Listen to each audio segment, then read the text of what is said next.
할렐루야. 오늘도 주 앞에 전심으로 예배하는 우리 성도님들의 삶에 주님의 은혜와 사랑이 가득하시기를 축복합니다.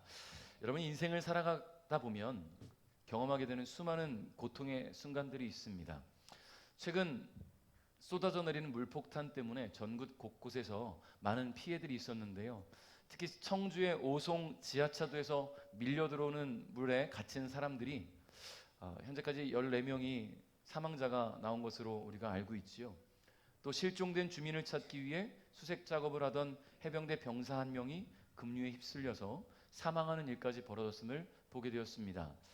여러분, 갑작스러운 사고로 사랑하는 사람을 떠나보내는 슬픔, 동료를 지키지 못했다는 죄책감, 여러분, 이런 것들은 쉽사리 진정되지 못하는 큰 고통으로 그 삶을 흔들어 놓게 되지요.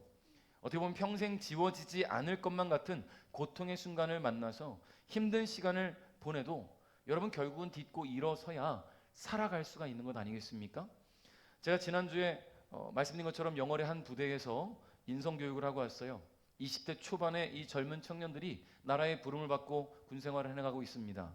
어떤 청년들은 말 그대로 끌려왔다고 생각하는 그런 이들도 있고, 어떤 청년들은 정말 의지를 가지고 군생활하는 동안 정말 자신을 잘 단련하고 준비하겠다, 그런 마음을 가진 청년들도 있어요. 90여 명의 병사들 가운데 유독 한 3명 정도 있는데, 그 중에 유독 한 명이 눈에 띄는 병사가 있었어요. 남들보다 더 열심히 적극적으로 활동에 참여하고요, 제가 강의하는 내용들을 다 필기를 하고 발표도 적극적으로 해요. 일병밖에 되지 않았는데 누구 발표해볼까요? 하면 바로바로 손들고 모든 발표를 다 한 번씩 경험했던 그런 청년이 있었습니다. 반듯한 태도에 웃는 모습이 정말 애띤 그런 청년이었는데요. 중학교 때까지 야구 선수로 활동을 했었대요. 근데 고등학교 올라갈 때쯤 갑작스러운 양쪽 손목에 부상을 입어서 야구를 포기한 거예요. 어렸을 때부터 야구 하나만 바라보고 살아왔는데 양 손목이 다치는 바람에 야구를 포기했어요. 너무나 힘든 시간을 보냈다는 것이지요. 근데 이 강의 중에 만난 그 청년의 모습은요, 뭐든 잘할 수 있을 것 같은 모습이었어요. 그 태도와 열정과 그 마음가짐이 말이죠. 무슨 일을 해도 해낼 수 있는 그런 모습이었단 말이에요. 고통의 순간이 있었지만 좌절하고 절망하며 시간을 보내지 않았다고 합니다. 운동만 하느라 공부를 하지 못했는데 손목을 다치고 나니까 이제는 뭐 해야 될까? 공부라도 하자. 뒤처진 시간을 따라가기 위해서 누구보다 열심히 공부했대요. 누구보다 열심히 공부하면서 내 미래를 준비하고자 노력했다라는 거지요. 군 생활하는 동안도요, 끌려왔다는 생각하지 않고 내가 이곳에서 나의 1년 6개월을 사회생활을 위한 준비 과정으로 생각하겠다는 거예요. 그러니까 뭘 해도 열심히 하는 거예요.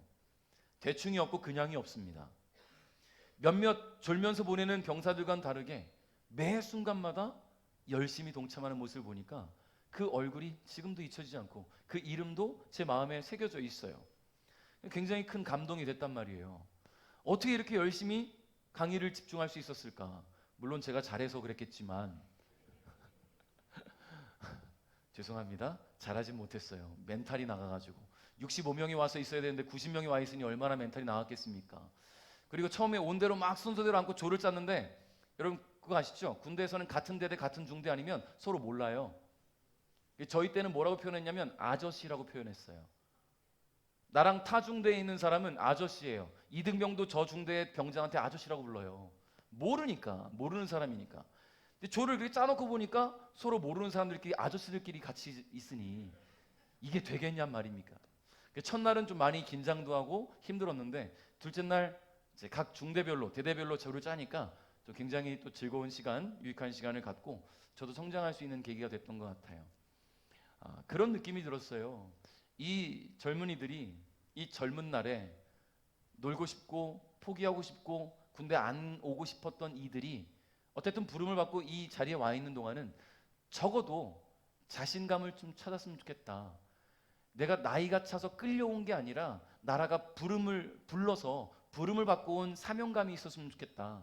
그런 마음가짐으로 군 생활을 마무리하고 나면 여러분, 사회생활 할 때 더 힘들잖아요. 여러분, 솔직히 군대가 힘듭니까? 우리 여기 계신 우리 어른들 군 생활할 때는 힘들었어요. 근데 지금은 힘들지 않아요. 정말 죄송하지만 제가 보고 오니까요, 힘들지 않아요. 침대 생활해요. 침대 생활하고요. 이등병은 좀 긴장해서 조금 어색해하지만 일병부터 병장까지는 서로 친구같이 지내요. 그거 아십니까? 제가 각 조에 좀 선임병한테 조장처럼 맡겨가지고 다 쓴 거를 걷어오라 했더니 일병이 병장한테 이렇게 주더군요. 상상도 못하는 일이었어요. 일병이 병장한테 이렇게. 그리고 또 병장은 그것을 잘 받아와요. 아무렇지도 않아요. 지금 군대가 그래요. 너무 편해졌어요. 밥이 너무 잘 나와요. 우리 예전에 먹었던 짬밥이 아니에요. 그냥 밥이 너무 잘 나와요. 왜 이렇게 맛있자고 보니까 주방 아주머니가 계세요. 취사병이 밥하는 게 아니라 주방 아주머니가 맛있는 메인 요리들을 해주세요. 너무 맛있어요. 그럼에도 불구하고 맛이 없으면 PX에서 사 먹어요. 병장이 100만 원씩 벌잖아요. 네. 그럼에도 불구하고 왜 안 힘들겠습니까? 사회와 단절되어 있으니. 그래서 저는 이 청년들에게 좀 자긍심을 갖고 군생활 마무리하기를 계속 마음으로 기도하면서 가르쳤어요. 그리고 이들이 사회로 나오면 지금 군생활보다 더 힘든 취업난과 또 직장생활, 인간관계가 펼쳐져 있음을 좀 준비할 수 있는 시간이 될 수 있기를 마음에 기도하고 있었어요. 여러분, 그러니까 누구나 고통은 찾아와요. 그 고통의 순간을 어떤 사람은 만날 때 극복하고 이겨내기도 하지만 어떤 사람은 그 짧은 고통의 순간으로 심하게 흔들리다가 넘어지고 주저앉고 못 일어서기도 한단 말입니다. 자, 그렇다면 여러분은 고통의 순간들을 어떻게 극복하고 계십니까? 여러분, 예수님 믿고 하나님의 자녀가 된 사람들이 가지고 있는 가장 큰 오해 중에 하나가 난 예수 믿는 사람이니까 형통할 거야, 평안할 거야, 성공할 거야, 문제가 없을 거야 라고 말하지만 여러분, 예수 믿는 사람이 더 고통스럽고 더 평안하지 않고 더 힘든 시기를 겪어냅니다. 왜냐하면 예수께서 경험하신 그 고난의 순간들, 십자가의 길을 우리가 뒤따르고 있기 때문이에요. 물론 평안하게 그 삶을 살아가는 이들도 있겠지요. 그거는 그 사람 나름대로의 하나님이 주시는 은혜의 정도라고 말하지 마십시오. 왜냐하면 어떤 이에게는 더 큰 절망과 고통의 순간을 통해 그의 믿음이 확장되어 가고 확증되어 가는 순간이 필요하기 때문에 주님은 고통과 고난을 주시는 거예요. 왜 나는 왜 이렇게 힘들지? 하나님은 감당할 수 있는 만큼의 시험을 주십니다. 믿으십니까? 욥이라는 사람이 그 큰 고통을 만난 것은요, 그가 감당할 수 있을 것까지의 고통을 주님께서 허락하셨기 때문이에요. 그 고난을 극복하고 이겨내고 견뎌냈더니 주님이 갑절의 복을 주셨잖아요. 여러분, 우리에게 주어지는 고통들은 그렇게 받아들이십시오.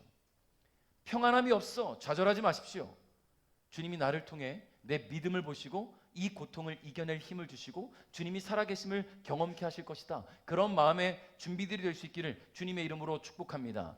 자, 우리가 그런 큰 고통과 문제와 아픔 속에서도 주님을 믿고 하나님의 자녀가 된 것은 이 세상을 살아가면서 겪게 되는 그 모든 고통과 슬픔을 나 혼자 오롯이 경험하는 것이 아니라 주님이 함께 경험하신다는 거예요. 함께 아파하시고 함께 슬퍼하신다는 거예요. 그래서 주님께서 옆에서 위로하시고 일어설 힘을 주시기 때문에 우리는 믿음 있는 자로 살아갈 수가 있는 겁니다. 할렐루야. 그렇게 주님은 우리가 일어설 수 있도록 돕고 계신 분이라는 것을 잊지 않았으면 좋겠어요. 여러분, 아브라함은 75세에 하나님의 부르심을 받았죠. 자신의 삶의 터전을 버렸습니다. 멀고 먼 가나안 땅까지 주님의 말씀 하나, 그 약속의 말씀 하나 붙들고 왔어요. 믿음으로 순종하는 삶이라면 그에게는 고통과 아픔이 없어야 되지 않겠습니까? 근데 그가 도착했던 그 가나안 땅은 어땠어요? 텃새가 난무했잖아요. 제대로 정착할 수가 없었어요. 여기저기 이동하고 이사 다니기 바빴습니다. 경계하는 사람들 때문에 위협을 느끼기도 했어요. 이상하지 않습니까? 하나님이 약속하신 땅으로 왔는데 왜 이런 일이 벌어질까요? 도착했으면 평안해야죠. 잘 정착돼야죠. 문제가 없어야죠. 이제 성공적이고 형통한 삶이 있어야죠. 근데 그렇지 않다라는 거예요. 심지어 가뭄을 만나서 애굽으로 이동 갔다가 거기서 사랑하는 아내를 애굽 왕에게 빼앗길 뻔한 경험도 있습니다. 약속의 말씀을 따라 살았지만 계속되는 고통이 있었고요. 심지어 자녀의 복을 주시겠다는 약속이 있었는데 그 말씀이 무색하게 가나안 땅에 이주해 온 지 10년이 지나도 아이를 갖지 못했어요. 이로 인해서 아브라함과 그 아내 사레는요, 인간적인 생각으로 아이를 갖기 위한 계획을 세웠고요. 그 과정에서 사랑하는 여종 하갈과의 관계가 틀어져서 힘든 시간을 보내기도 했습니다. 여러분, 결국 그렇게 얻게 된 아들이 이름이 뭐라고요? 이스마엘이에요. 눈에 넣어도 아프지 않을 것만 같은 86세에 얻은 아들 이스마엘로 인해서 아브라함은 하나님과 무려 13년간 소통하지 못했어요. 이 아들 보고 사느라고. 금이야 오기야 막 키웠겠지요. 혹시 넘어지면 어디 까지지 않았나? 어떤 어려움이 이 아이를 덮쳐오지 않을까? 혹시 아프지는 않을까? 이 아이 바라보면서 13년을 보낸 거예요. 그렇게 하나님과 소통이 끊어졌어요. 그리고 아브라함이 99세가 되던 해 하나님은 다시 그를 부르시면서 언약을 갱신하셨습니다. 하나님은 이 만남을 통해 아브라함의 이름을 아브라함으로 바꿔주시면서 그로 하여금 한 아들의 존귀한 아버지가 아니라 여러 나라들을 포괄적으로 품는 여러 나라들의 아버지로 만들어 주시겠다고 약속하셨어요. 그리고 오늘 하나님은 아브라함과 함께 인생의 동반자로 살아오면서 하나님이 이끄시는 대로 그 삶을 내어 맡겼던, 그러나 잠시 인간적인 생각으로 하나님의 뜻을 거슬며 자신의 계획을 실행했던 사례를 향한 하나님의 계획을 선포하고 계십니다. 우리 15절을 한번 읽어보겠습니다. 같이 읽겠습니다. 시작.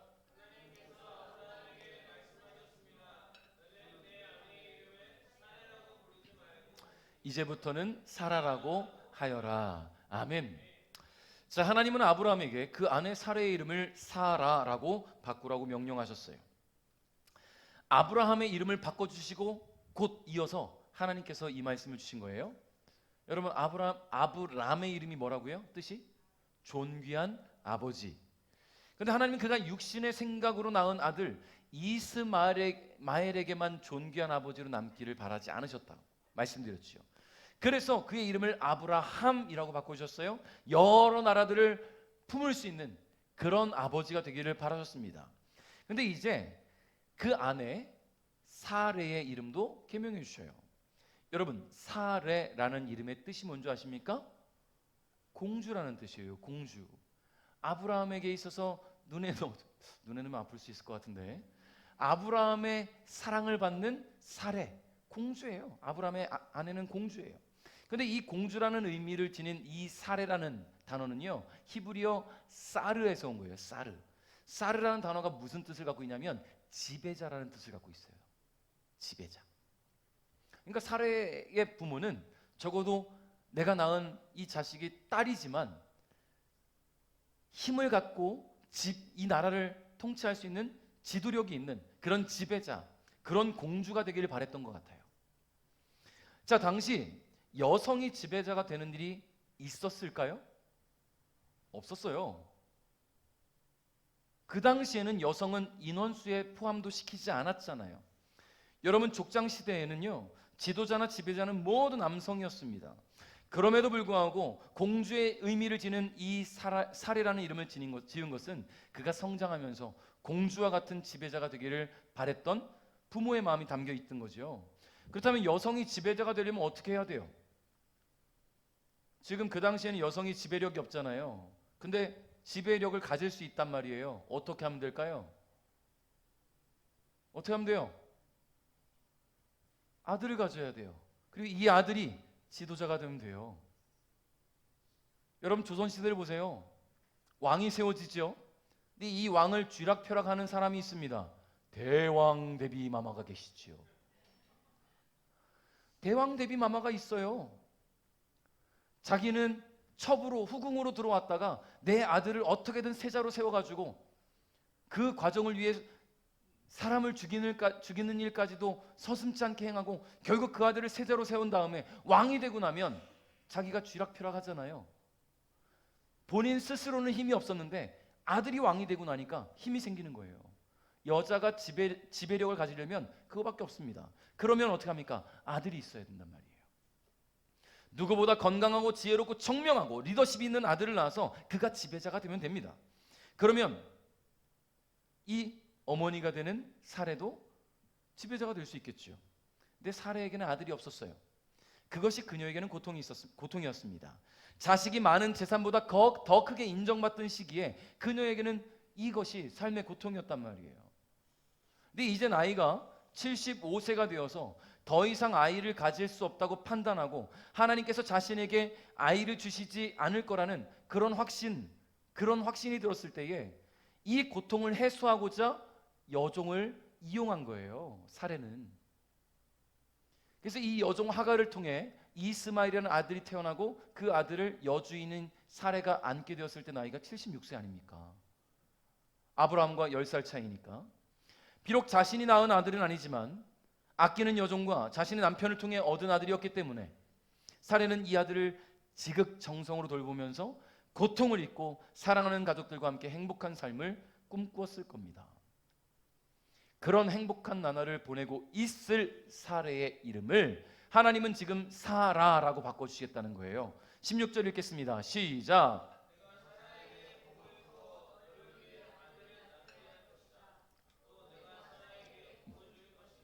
사라는 여러 나라의 어머니가 되며 여러 나라의 왕들이 사라에게서 나올 것이다. 아멘. 자, 사라의 이름이 뜻이 뭐라고요? 여러 나라의 어머니. 여러분, 하나님은 아브라함뿐만 아니라 사라에게도 복을 주셔서 그녀를 통해 여러 나라의 왕들이 나올 거라고 명령하셨어요. 선포하셨어요. 그렇다는 것은 이스마엘은 사라가 낳은 아들이 아니니까 그 아들은 하나님께 주시는 약속의 아들이 아니다라는 말씀이에요. 지금 하나님께서 아브라함을 다시 부르셨을 때 이 아브라함의 나이가 몇 살이라고 했습니까? 99세예요. 99세. 그렇다면 사라의 나이는 89세죠. 이미 아이를 가질 수 없는 나이, 아이를 낳을 수 없는 몸입니다.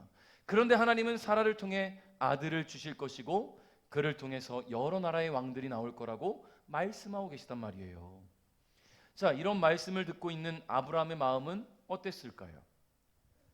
하나님 지금 이런 말씀을 하실 때 아브라함의 마음이 어땠을까? 하나님, 왜 또 희망 고문하십니까? 그냥 웃긴 거예요. 하나님이 희망 고문하신 것처럼. 어제 주일학교 설교가 이 내용이었어요. 그래서 아브라함, 제가 PPT를 준비했는데 PPT에서 아브라함이 이렇게 웃더라고요. 이렇게. 하나님 말씀을 드리니까 웃음밖에 나오지 않는 거예요. 우리 아이들이 안 보고 있네요. 어제는 아주 자지러지게 웃더니 웃음밖에 나오지 않는 상황. 하나님 도대체 왜 나를 자꾸 희망 고문하십니까? 지금 나는 99세예요. 사라는 89세예요. 희망 고문하지 마세요. 이제 좀 이스마엘 얻고 나서 안정이 이제 됐는데 왜 또 행복해하는 이 사라에게 희망 고문하십니까? 이런 마음 아니었을까? 왜냐하면 아브라함 스스로도 그런 마음이니까요. 지금. 그러니까 하나님 말씀에 웃음밖에 나오지 않는 거 아니겠습니까? 17절 18절 읽어볼까요? 시작.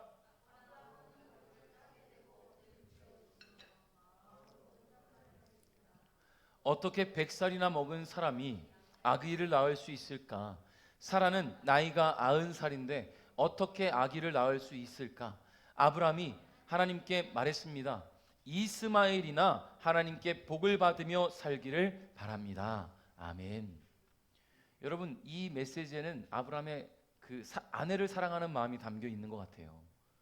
사랑하는 아내가 이제야 고통을 잊고 행복하게 살아가고 있는데 굳이 왜 그 고통스러운 기억을 꺼내려고 하시는지 아브라함은 이해할 수가 없는 거예요. 나이 89세. 지금 아이가 생겨도 내년엔 90인데 생길 수도 없을 뿐더러 어떻게 키우겠습니까? 그저 웃음밖에 안 나오는 상황이에요. 이미 부부가 너무 늙어버렸거든요. 그래서 아브라함은 이미 얻은 아들 이스마엘에게나 복을 주십시오라고 이야기하고 있는 겁니다. 성도 여러분, 하나님은 때론 우리가 마음에 품고 살아가고 있는 고통과 아픔과 슬픔들을 꺼내실 때도 있어요. 왜 하나님은 갑자기 내 이 고통을 꺼내실까? 왜 나의 이 슬픔을 생각나게 하실까? 내 이 고통스러운 기억들을 끄집어내셔서 더 고통스럽게 하시려고 할까? 해결할 수 없었던 고통과 지워지지 않아 마음 깊숙한 곳에 숨겨놓은 그런 아무에게도 표현하지 않는 그런 슬픔들을 하나님은 왜 끄집어내려 하실까? 여러분, 하나님은 기억나게 하시고 위로하시고 하나님께서 주시는 축복과 언약과 약속을 맺게 하시기 위해서 고통을 끄집어내시는 거예요. 고통스럽게 하시려는 게 아니라 그 고통을 하나님께서 기쁨으로 바꾸어 주시겠다는 약속을 믿게 하신다는 겁니다.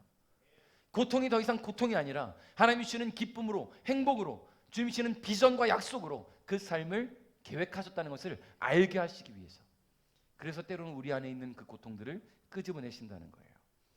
그 마음에 하나님의 위로와 사랑과 하나님의 소망과 비전을 심겨주시기를 원한다는 것을 여러분 기억하십시오. 하나님은 그런 분이에요. 언제나 당신의 백성들을 향한 마음뿐이 없습니다. 우리 하나님은 그 마음밖에 없어요. 우리 하나님은 그런 하나님의 마음을 모른 채 아브라함은 이스마엘에게나 복을 주십시오 라고 요청하고 있는 거예요. 지금 하나님의 생각은 달랐습니다. 하나님은 아브라함과 사라를 희망 고문하시려던 게 아니었어요. 하나님은 드디어 당신의 때가 되었음을 알게 하시기 위함이었다는 것. 여러분, 하나님께서 아브라함의 나이 99세, 사라의 나이 89세가 되기까지 기다리셨다라는 표현이 맞을 것 같아요. 왜 기다리셨을까요? 왜 아브라함이 99세나 될 때까지 기다리셨을까? 왜 사라가 89세가 될 때까지 기다리셨을까? 여러분, 왜 기다리셨냐면 사람의 생각으로는 도무지 아무리 어떤 방법으로 해보려고 해도 가망이 없는 나이가 그 나이가 아니겠어요? 조금이라도 기미가 보이고 가망이 있는 나이에 아이가 생겼으면 에이, 우연히 생겼겠지, 어쩌다 보니까 좋은 기회가 돼서 생겼겠지, 운이었을 거야 라고 말할 수 있을지 몰라요, 누군가가. 근데 지금 남편이 99세, 아내가 89세면 가망이 없어요. 기회조차도 없을 것이고 운 좋아서도 낳을 수 있는 나이가 아니에요. 완전히 기능이 상실된 나이니까. 그러니까 하나님만이 하셨음을 알게 하실 수 있는 때가 되었다는 거죠. 여러분, 하나님이 아브라함을 부르실 때 아브라함이 75세, 사라가 65세였단 말이에요. 그때는 그래도 좀 가능성이 있지는 않았겠습니까? 여러분, 이스마엘을 갖게 되었던 때 아브라함의 나이 86세, 사라가 76세. 그때도 혹시 세상에 이런 일이 나올 만한 사건처럼 아이를 가질 수도 있지 않았겠어요? 여러분, 지난해 인도에서는요 72세 할머니가 아이를 낳았어요. 해외 토픽이죠. 72세 할머니가 아이를 낳았어요. 물론 자연 임신은 아닙니다. 시험관을 통해서 아이를 낳았어요. 남편의 나이는 79세였습니다. 그런데 79세의 할아버지가 72세의 할머니가 과학의 도움을 얻으니까 아이를 낳을 수도 있더라. 가능성이 요만큼이라도 있었으니까 해본 거 아니겠습니까? 그런데 99세, 89세는 그 가능성도 없어요. 가능성도 없어요. 그러니까 하나님께서는 0.00000000000001이라도 가능성이 없을 만큼의 아브라함과 사라의 나이를 기다리신 거예요. 그때 하나님이 일하신 겁니다. 여러분, 기도할 때마다 하나님이 왜 내 기도 응답하시지 않습니까? 왜 나는 이렇게 힘듭니까? 나 왜 이렇게 고통받습니까? 왜 나는 이렇게 물질적인 어려움 당하고, 왜 이렇게 난 건강을 잃고, 왜 나는 관계가 끊어지고 내 삶은 안 되는 것 같습니까? 그렇게 기도하고 계시다면 혹시 내 생각과 내 의지와 내 자아와 내 고집이 0.000001%라도 들어가 있다면 회개하셔야 돼요. 하나님이 하실 일들을 내가 하려고 하니까 안 되는 경우들이 참 많아요. 하나님이 일하실 것들을 내 생각으로 할 때가 참 많다라는 거예요. 그러면서 안 되면 하나님 탓을 하죠. 여러분, 우리는 하나님께서 나를 통해 일하실 수 있도록 나를 내어드려야 됩니다. 내어드려야 돼요. 그게 우리가 해야 할 신앙생활이고 우리가 하나님을 의지하는 방법이라는 거예요. 그러니까 오직 하나님만이 모든 것을 가능케 하시고 모든 것을 이루실 수 있는 분이라는 믿음이 여러분 안에 있으시기를 주님의 이름으로 축복합니다. 하나님은 매우 단호하게 그리고 확실하게 말씀하셨어요. 19절입니다. 시작.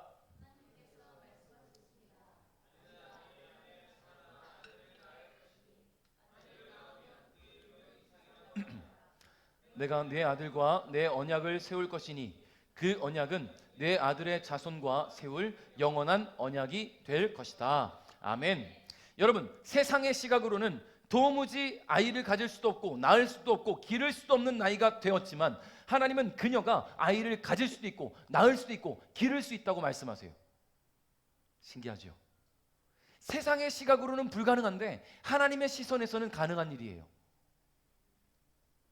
여러분, 제가 어제 우리 아이들에게 어떻게 설명했는지 아십니까? 자, 하나님이 세상을 창조하셨어요. 세상을 만드시고는 산을 만드시고 바다를 만드시고 강도 만드시고 사람도 만드시고 뭣도 만드시고 뭣도 만드셨어요. 이 안에 있는 사람들은요, 그 안에서 자기들끼리 뭔가 가능하다고 생각하고 그 안에서 뭔가를 이루려고 하고 살아갑니다. 하나님이 이 밖에서 다 보고 계신데 말이죠. 사람이 아무리 능력이 있어도 이 산을 들어서 옮겨낼 수 없어요. 사람이 아무리 지혜롭고 똑똑하고 과학기술을 발전시켜도 이 바다를 마른 바다로 만들 수는 없어요. 아무리 사람이 똑똑해도 이 사람들의 모든 생각을 주관하고 알 수는 없어요. 오직 하나님만 아시는 거예요. 하나님은 우리의 생각을 아세요. 우리가 무엇을 꿈꾸고 무엇을 바라고 무엇을 위해 기도하는지 알고 계신단 말이에요. 다 아시지만 아시면서도 우리의 기도를 기다리시는 이유는 하나님을 얼마만큼 의지하고 있는지를 알기를 원하신다는 거예요. 그러니까 세상의 시각으로는 도무지 이루어질 수 없는 일도 하나님의 시선에서는 다 가능한 일이라는 것. 그러니까 여러분, 불가능한 일, 내 생각으로 불가능한 일들에 가지고 인간의 생각에, 인간의 기준과 인간의 잣대로 판단하고 하나님을 제한하지 마십시오. 하나님은 불가능이 없습니다. 하나님은 한계가 없다는 것을 여러분 기억하시기 바랍니다. 성도 여러분, 하나님의 생각은 우리의 생각과 달라요. 우리는 각자 원하는 것들을 원하는 시기에 얻기를 원하지만 하나님, 우리가 인간적인 생각으로 이룰 수 없어서 모든 것을 다 내려놓고 오직 주님만 의지하며 살아가고자 할 때에 주님의 강력한 은혜를 경험하게 하십니다. 희망으로만 품고 있었던, 그러나 현실적으로 불가능했던 일들조차도 주님은 현실이 되게 하시는 분이라는 것을 여러분 기억하시고 믿으십시오. 그런 주님만 의지하며 나가기를 주님의 이름으로 축복해요. 자, 그런데 이와 같이 주님께서 일하시기 위해서는 한 가지 조건이 필요합니다. 그게 뭐냐면 하나님과의 언약을 지켜나가는 거예요. 지켜야 되는 거예요. 하나님께서 말씀을 주셨다면 나도 내가 이 언약의 대상자로서, 주체자로서 할 일을 해야 된다는 것이지요. 여러분, 그동안 하나님과 이 아브라함의 관계를 보면 하나님은 말씀하셨고 아브라함은 순종했어요. 그동안 했던 것은 아브라함의 순종이라는 조건이 있었어요. 그가 순종할 때 하나님께서는 그를 이끄셨단 말이지요. 자, 그런데 오늘 하나님께서 이 아브라함에게 한 가지 더 확실한 언약의 주체가 되기를 바라십니다. 왜냐하면 말씀하시고 순종만 하다 보니까 인간의 생각이 들어가기 시작했잖아요. 기다림이 너무 길어지다 보니까. 그래서 하갈을 사용하여서 이스마엘을 낳았잖아요. 그러니까 하나님은 이제 이 아브라함이 더 확실한 언약의 주체가 되기를 바라셨어요. 9절 10절 읽겠습니다. 시작.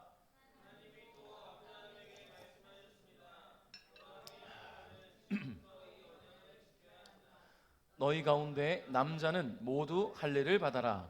이것은 너와 네 자손과 세우는 내 언약이니 너는 이 언약을 지켜야 한다. 아멘. 자, 하나님은 아브라함에게 새롭게 언약을 주셨습니다.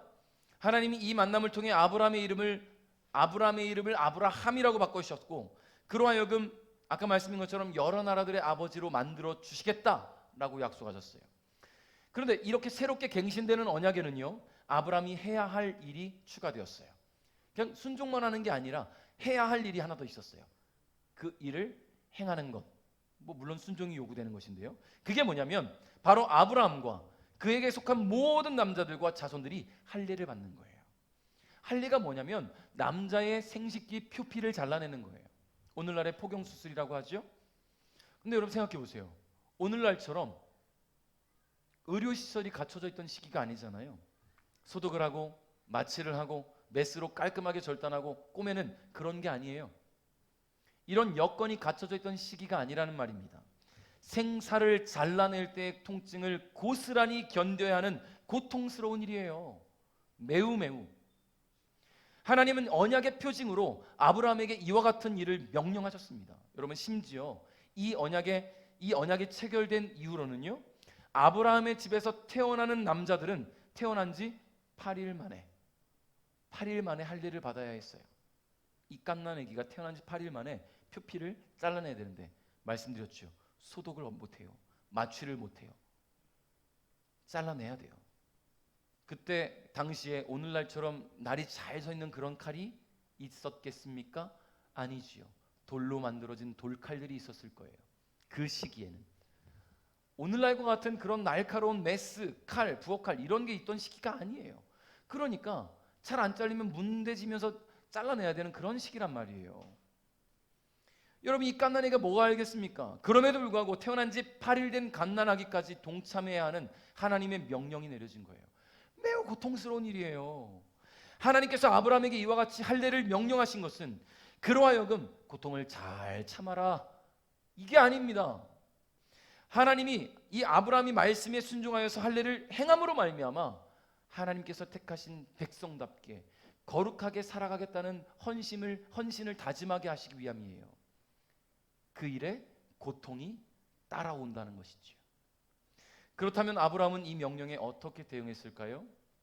그는 언약의 주체가 되시는 하나님 앞에서 곧장 실천했어요. 23절부터 25절 읽겠습니다. 시작.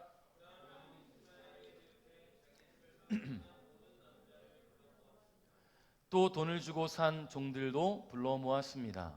그날에 아브라함은 하나님께서 말씀하신 대로 자기 집의 모든 남자에게 할례를 베풀었습니다.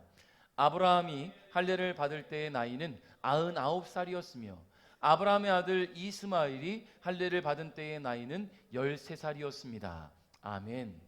여러분, 아브라함은 주저하지 않았어요. 이거는 모든 남자라면, 약속의 가정의 남자라면 나이가 어리든 나이가 많든 열애가 없어요. 모두 다 해당되는 일이었습니다. 하나님의 약속을 믿고 의심 없이 도전하였습니다. 99세의 늙은 자신은 물론이며 이제 13살 된 사랑하는 아들 이스마엘과 그 집에 있는 모든 남자들을 불러 할례를 행했습니다. 여러분, 생각해 보십시오. 그 고통이 얼마나 컸을까요? 마취도 못하고 소독도 못하고 무딘 칼로 생사를 잘라냈습니다. 이제 곧 100살인 아브라함도 너무나 그 고통이 컸겠죠. 근데 더 큰 고통이 있었을 것 같아요. 이제 13살 된 이 아들이 그 고통을 감내하면서 울음이 터졌을 텐데, 그 아파하는 것을 참아내는 것을 보면서 아버지의 마음은 얼마나 무너졌겠습니까? 그럼에도 불구하고 이 상처가 아물 때까지 아무것도 하지 못하고 신음하는 이 사람들을 보면서 아브라함은 어떤 생각이 들었겠습니까? 그럼에도 불구하고 그가 주저하지 않은 것은 이로써 하나님과의 언약이 완전히 체결되었기 때문이에요. 이로써 하나님의 거룩하신 백성이 되었다는 자부심이 생겼기 때문이라는 겁니다. 결국 고통으로 하나님과 더 가까워진 거예요. 사랑하는 성도 여러분, 하나님은 당신의 백성이 고통 가운데 신음만 하고 절망 가운데 허덕이고 있기를 바라지 않으십니다. 그런 상황과 환경 속에서 하나님을 의지하기를 바라신다는 거예요. 세상 권력이 아닌, 물질이 아닌, 사람과의 관계가 아닌 오직 하나님만 의지하는 그 믿음을 통해서 고통을 깨닫고 주님과 더욱 가까워지기를 바라신다는 것을 여러분을 기억하시기를 바랍니다. 말씀을 맺겠습니다. 인생을 살아감에 있어서 고통은 어찌 보면 필수인 것 같아요. 물론 고통이라 말할 수 없을 만큼의 수고와 노력으로 끝이 나는 경우도 있지만 고통과도 같은 시간을 보내면서 성장해 나가는 것이 인생이라고 생각이 됩니다. 여러분, 드럼이라는 악기를 연주하기 위해서 팔 근육이 찢어지는 고통을 느껴가면서 드럼을 치기도 하지요. 피아노라는 악기를 연주하기 위해서 굳어있는 이 손가락을 움직이고 새로운 일에 도전하기 위해서 굳어있는 머리를 열심히 굴리면서 공부하며 고통의 시간, 인고의 시간을 보내기도 합니다. 여러분, 얼마 전에 제가 기사를 봤는데요, 방송인 김병만 씨가 개그맨 출신 5년 만에 이제 방송에 또 나와요. 5년 동안 얼굴을 방송에 내질 않았더라고요. 몰랐는데 5년 동안 뭘 했는가 보니까요, 비행기 조종사 자격증을 땄대요. 직접 항공기 조종을 하는 거예요. 자격증을 땄어요. 근데 몇 번 만에 땄냐면 32번 만에 필기시험에 합격했답니다. 31번 떨어진 거예요. 5년 동안에. 여러분, 일반적인 사람이라면 한 5번 떨어지면 포기할 거예요. 다른 거 하겠죠. 에이, 그건 내 일이 아닌가 보다, 내 길이 아닌가 보다, 포기하겠죠. 이 사람은요, 의지를 갖고 딸 때까지 시도했어요. 무려 32번 만에 조종사 자격증을 취득해서 직접 비행기를 조종할 수 있게 되었단 말이에요. 여러분, 하나님은 우리가 인간적인 노력과 수고로 얻을 수 있는 것으로 만족하기를 원하지 않습니다. 인간적인 방법으로는 도무지 길을 찾을 수 없고, 고통의 고통을 더욱 느낄 수밖에 없을 때, 도무지 방법을 찾지 못해 포기할 수밖에 없을 때, 하나님을 더욱 의지하고 하나님이 일하심을 경험하고 하나님이 나의 주님이시며 나의 주관자가 되심을 믿고 따르기를 원하신다는 겁니다. 오늘 저와 여러분의 삶에 여전히 고통스러운 일들이 많아요. 해결되지 않는 문제들도 참 많이 있습니다. 그래서 눈앞이 캄캄하게 느껴질 수 있겠죠. 자, 그렇다고 한다면 나의 생각과 나의 계획과 나의 자아와 나의 고집과 나의 욕심들을 다 내려놓고, 나의 방법들 내려놓고 오직 하나님만 의지하시기를 주님의 이름으로 축복합니다. 하나님만 의지하여서 가는 길이 더욱 고통스럽게 느껴질지도 모릅니다. 그러나 하나님은 그 고통의 시간을 통해서 더욱 우리와 소통하실 것이고요, 우리의 믿음을 더욱 성장시키실 것이고요, 우리가 더욱 하나님만 의지하며 살아가게 하셔서 결국 우리를 통해 주님의 뜻을 이루시고 우리가 그토록 꿈꾸며 소망하였던 것들까지 다 이루실 줄 믿습니다. 그런 아버지 하나님을 온전히 믿고 의지하여 기대하고 기도하고 기다리던 모든 것들이 이루어짐을 경험하게 되는 우리 배대가족 여러분 될 수 있기를 주님의 이름으로 축복합니다.